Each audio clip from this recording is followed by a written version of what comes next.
New York, what was the energy like during this time? The energy in New York was like, we got this. Yeah. You know what I mean? It's like we you know. On top of the world, right? Yeah. Like we on top of the world, baby.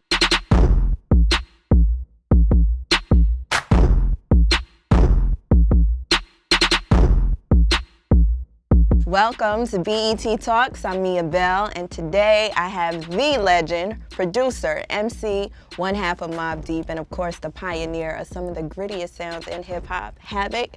It is such a pleasure to be sitting next to you today. Thank you. The pleasure all mine. Thanks for having me. Of course. Now, before we get into the time machine and go back to all the things that you've done in music, August 11th, Yankee Stadium, you hit that stage, and man, when I tell you chills. Oh, man. Please walk me through that experience, because I know it was a night to remember for you. It definitely was a night to remember, and I'm still like bugging. On a high? Yeah, I'm still on a high from it. The night was crazy. All the artists was like, you know, mad supportive and friendly. We all was chilling. And I was just, you know, watching a couple of the performances back there. Right. And I was looking at the stage like, man, that stage is huge. Crazy. You know what I'm saying? But when it was my turn to jump up there, I was just so like amazed and thankful to be there performing in front of, you know, the home crowd, to be part of the Hip Hop 50, such a major event. And you know, I can't lie, I ain't go front. I was mad nervous up there at first, because that's how huge the venue was. But you know, we went up there, we did our thing, and you know, we handled our business. Of course, and not only that, just performing, but hearing a lot of the joints that you also produced. Right. Like, that's a big deal. I mean, you know, to produce your own music is one thing, but to be able to perform it, right? You know what I mean, and have all the people, you know, reciting the lyrics and enjoying themselves, it's just something that you could never really get used to. I'm always amazed by it. Of course. Now, when you think back to, you know, being a kid, QB, did you ever, in your gut, feel like music was what was going to take you to the next level? Did you always know, or did it kind of come to you as a surprise? Because you grew with the genre. Right. I'm not going to say it came to me as a surprise, but I always thought that like architecture or art would take me out of the projects. You know, I was really you know, I'm an artist. You know, all around. You know, I draw, paint, whatever. So I went to high school for architecture. And you couldn't have told me nothing. I would have been building one of these skyscrapers right in here in Manhattan. But, you know, a certain change of events happened, meeting Prodigy in high school and becoming a true student of hip hop. You know, things took a turn for the better. Yeah, and this became your life. Absolutely. All the way around. Absolutely. Now, when I think about the music that, you know, you may have been listening to around the time, how did that kind of formulate what you did in hip hop? I'm talking jazz from the 70s, okay? Man. Barry Harris Trio. Hold on. Absolutely. I mean, you know, it's crazy because my father, you know, was a DJ, and we grew up to loud disco music. Okay, see, I didn't know that. Yeah. We grew up to all of that. And when I started getting into hip hop, into production, is when I really started being introduced to jazz. Okay. And meeting Prodigy, his grandfather being a jazz legend, working with the likes of Quincy Jones and a few other greats. Right. I was introduced to jazz really, really close and up and personal. And I started using these jazz records to make beats. Right. You know what I mean? But the way that I didn't sample it as somebody would normally sample a record. Right. You know what I mean? It's like originator kind of thing. Yeah, I turned it into a whole nother instrument. You know what I mean? And that was just me just trying to be creative, you know what I mean? You know, God bless those other greats that came before us in jazz, because that's the foundation of hip hop. Yeah. Now, a lot of people in music, producers, DJs, they say that the sound of hip hop, not even hip hop, but just music, it changes every few years, right? And I know as a producer too, like once you hot, everybody wants the same sound that you produced on this album, or, you know, whatever popped off for you. Was it ever hard for you to kind of transition into new waves of music and new sounds, or did you kind of just stick to the same formula, incorporating jazz and those instrumentals? Right. Well, you know, me as a producer, a fan of music, period. Right. Transitioning to other different styles of beats, I was always a fan of that. Okay. Always welcome to it. So I wouldn't say it was easy, because I was just used to doing a certain thing one way, but it was fun trying to, you know, make a certain new type of style, right, you know, with new software and stuff like that. So I just found that it kept my blood flowing, to be honest with you. And it kept you in the game. True indeed. Come on. Now, what do you think about the music that you're hearing now and the way that, you know, artists sample records? And it's so different, I feel, because they're not pulling from the spaces that you were pulling from when, you know, hip hop was first being introduced to the world. So what do you think? I mean, you know, I love some and some I don't like, you know what I mean?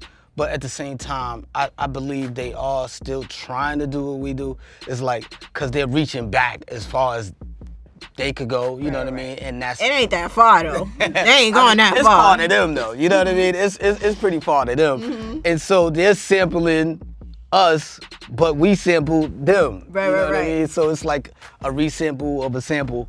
And you know, it's cool that they're even going back in time in any sense. You know what I mean? Because some people just like to forget it all altogether. But it's like they paying homage to me. You know what I'm saying? Some of them, when I hear some of the recreations of the stuff that we did in the past, I take it as like them paying homage. You know what I mean? And them being students of music.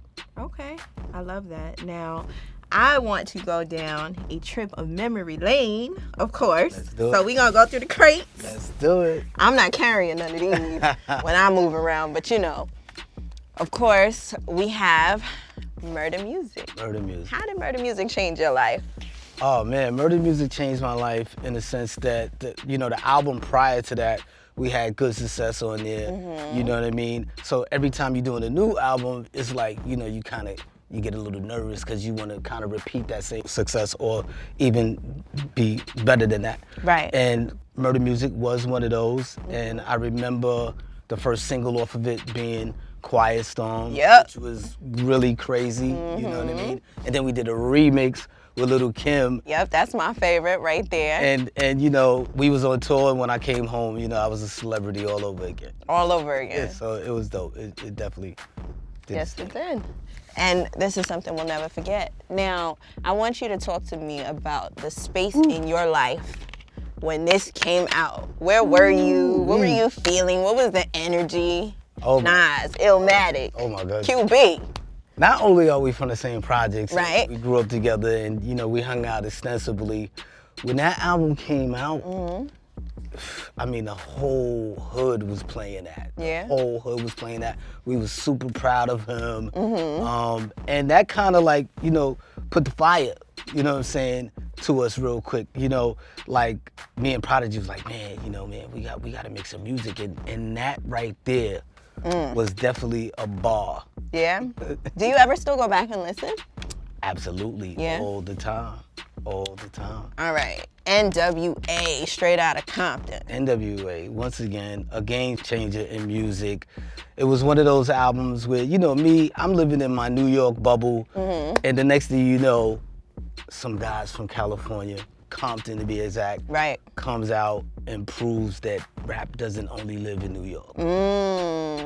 And it's lovable, likable, everything wrapped in one, you know what I'm saying? Right. The hood is not only in New York, there's a hood out there. And they invited us into their neighborhood. And at that time, did it feel like a camaraderie between like just style of life? It did, you know what I mean? Because, you know, they gave you a glimpse into their world, because when you think of California, all you're thinking about is palm trees. Right. You know what I'm saying? At least that's what I was thinking, you know what I'm saying? They But was now like, we find nah. out about Compton. They say, like, nah, come to Compton. Yeah, they give it up the same way they do in QB, huh? Yes, indeed. Right. 36 Chambers. 36 Chambers, funny story. Funny story, me and Prodigy, the first time we met Steve Rifkin, who eventually signed us to Loud. Yes. That was one of the first groups he had. Wu-Tang, never heard of them. gave us the tape. What? Yeah, never heard of them. Have you been to Staten Island at this point? I never been to Staten Island. I never even been to Staten Island. So he gave me the tape. It was like, whatever. I didn't even listen to it, really. Really? I went home. Wow. I went home, and maybe a week later, the whole Projects was playing this album. METHOD Man, to be exact. Come on. I said, oh, I got this tape. Then I jumped on the bandwagon, started listening, and these are my label mates for life. Yeah, and this is when they started including Staten Island as in the boroughs. Absolutely. Okay, they started shouting them out in the club. They came for their respect. They had to. Now, this right here is a personal favorite. This is like my childhood. Oh, Get Rich or man. Die Trying. Oh man, just when you thought there couldn't be another artist that could come out and go diamond, the next diamond artist is from Queens. Right. You know what I mean? And I met him before he came out with this album. I actually did 2 songs with him for a solo album of mine that never came out. Really? One of the songs was called Bump Dad. Okay. And then some other song or whatever, but I knew he had it, right? And you know, he went to go on to be with Eminem and Dr. Dre. Right. Year later, we got this, and come on. Classic Crazy. hip-hop album, definitely Yeah. in the top 10. Now, did you and 50 meet around the way? Because I know Southside Jamaica, Queens, and QB. QB is like a whole different world. It is. You got to go there. It is. So, did you guys meet through music or from around the way? We met through music. Okay. We definitely met through music. You know, I didn't really hang around his way too much, and vice versa. But you know, music brought those 2 sides of Queens together. Yeah. You know what I mean? And It's true. that was dope. Now we going Outkast, because this kind of changed the game too. It definitely changed the game as far as hip hop goes. It definitely did change the game. And once again, you know, being in that New York bubble, you know, now you're hearing music from the South that's like musical. Right. You know what I mean? Not just samples, but you know, you actually hear live playing in there, and their flow was dope. The 2 artists complemented each other, and you know, I'm a fan of the duo, so Yeah. you know that they definitely held a certain special place. Yeah, and also bringing back those sounds that, you know, we were talking about in jazz, right? Absolutely. You know, they was masters at that. Yeah. Jay Dilla. Jay Dilla, my man. Yeah? Detroit's finest. Yeah, there you go. I mean, I never got a chance to meet him, but I felt like I met him through his music. Wow. It really spoke to me, resonated with me.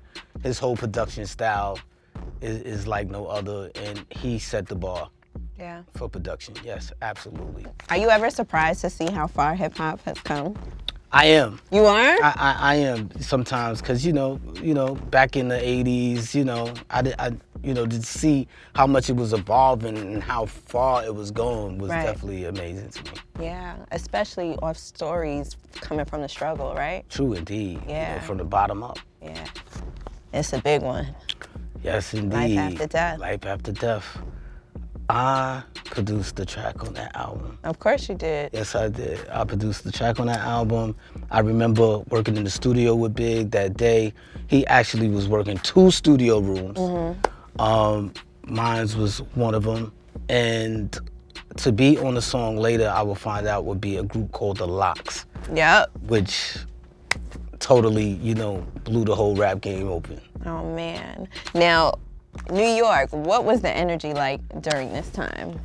The energy in New York was like, we got this. Yeah. You know what I mean? It's like we you know. On top of the world, Yeah, right? yeah, like we on top of the world, baby. You know what I mean? And you know, Puff never disappointed. You know what I mean, when he came through with his albums and his artists. So. Now, a lot of these artists that we're going through too, I'm sure you haven't seen them in a long time, except for August 11th. Were you running into a lot of friends and like people that you haven't seen? Yeah, I ran into a few artists that I hadn't seen in like 20 years. Yeah. You know what I mean? I can So, imagine. That was crazy. Yeah. Tribe Called Quest. It might be my favorite of all. You know what I mean? All time? I Or would these say joints that we went through? It's definitely in my top 5 because I'm a super fan of the production of Tribe Called Quest, Q-Tip, you know, Shaheed Muhammad, and I like broke down their production, like, dissected it. Yeah. And it kind of made me the producer who I am today, just based off of that, just listening to it and paying attention to the drums and the snares. Yeah, I still listen to that to this day. To this day. Yeah. It's a classic for sure. And this is one of my favorites. Stay 3 Like feet. So. Yeah, I remember that. That was like right around high school or before high school. I remember that. Funny story, it wasn't this album, but when me and Prodigy was trying to get a record deal, we used to hang out at Def Jam, Rush Associated Labels. One of the groups we ran into was De La Soul. You know, I was super fanning out. We seen De La Soul. We had the posters, and one of them ripped up the posters and said, De La Soul is dead. Oh, and I was like, God. my poster. But then I later found out that was the name of the new album they were putting out, De La Soul is dead. So it was a theme So it to made why sense. he ripped up the poster. You know what I mean? But that's my favorite group. You know, one of my all-time favorite groups, De La Soul, super original. You know what I mean? They didn't care about trying to sound like everybody else that was out. If you listen to their music, it definitely sounds different from everybody else's, and they thrived in that space. Yeah. Would you like to hear more of that in hip hop now? These days? Absolutely. You know, I'm actually like fiending for that. Right, me too. You know, so anytime I hear something like that, it's like, thank you. You know what I mean? Of course. Now, for producers who are coming up in the game, and MCs too, because you were able to make the seamless transition where, you know, people know you as both, of course. What advice would you give them to kind of free up the space and lane switch if they want to, and just put their hands in as many things as they can while they're in this game, because that's what music is all about, right? True indeed. I mean, if you're a producer in the game and you're doing your thing, be a fan of music, right? Just be a fan of music first. Don't just, you know, segregate yourself to a certain, you know, genre. Just be all around with your music, be open-minded, and definitely try to be different. Right. You know what I mean? I mean, that's the most important, because when we look back on it 20 years later, are you gonna stand out or are you gonna just blend in? Absolutely. Now, where are you with the music? We gonna get this album, or do I have to come make you make it? What's going on with Method Man, and where are we with that? Oh man, so me and Method Man, we just completed the album. You know, he's a super busy, talented actor, so his time is like crazy of the essence. So, you know, sometimes it's like, come on, okay, we can get Meth in the studio. Now we got him in the studio. Right. So we finally completed the album. We mixing it. Sounds crazy. I can't wait for it to come out. You know, I might do a couple of push-ups before I stand next to him. Yeah. Your man is crazy with it. But it's a dope album. I'm proud of the project. Meth is one of the dopest lyricists in the game, if people don't know by now. And he definitely pushes the bar on this album. Yeah, and are you taking us back to the essence with the beats? Oh, absolutely. I mean, that's what I'm all about, right? You know what I mean? I try to mix a little bit of the new with it, but the whole essence of it is just straight, you know, underground sound. Gritty. The originated. Dark. There you go. You already know. Right. You know. I love that. And of course, your label, 41st Side. Yes, indeed. Which was an album at one point with all the QB artists? It was. And 41st Side happens to be a place where I'm from, born and raised, you know, 41st Side of 12th Street in Queensbridge. And I decided to name my label that. And the label is just all about curating talent, curating new talent, letting them do their thing, you know what I mean? It's fun for me to make, you know, music and albums, but I want to, you know, cultivate, you know, new talent. And that's what the label is all about. Any specific kind of talent? Are we going straight hip hop rappers only? We got some, you know, R&B artists that you might want to bring in there, producers? It's going to be all of that. Okay. You know what I'm saying? It's not going to be held to one specific thing. We're going to have singers, hip-hop artists, you know what I'm saying, producers doing trap, you know what I mean, whatever it is, hip-hop. You know, it's just gonna be an all-around label somewhere where you could just come and be like, you could pick what you want. Yeah, we're excited for it, and we need legends like you to continue to producing music in all ways. You know, we need your talent so that you can teach the others. You gotta learn. Gotta Learn from the legends. learn. Havoc, thank you so much for being with Thank us you today. for having me.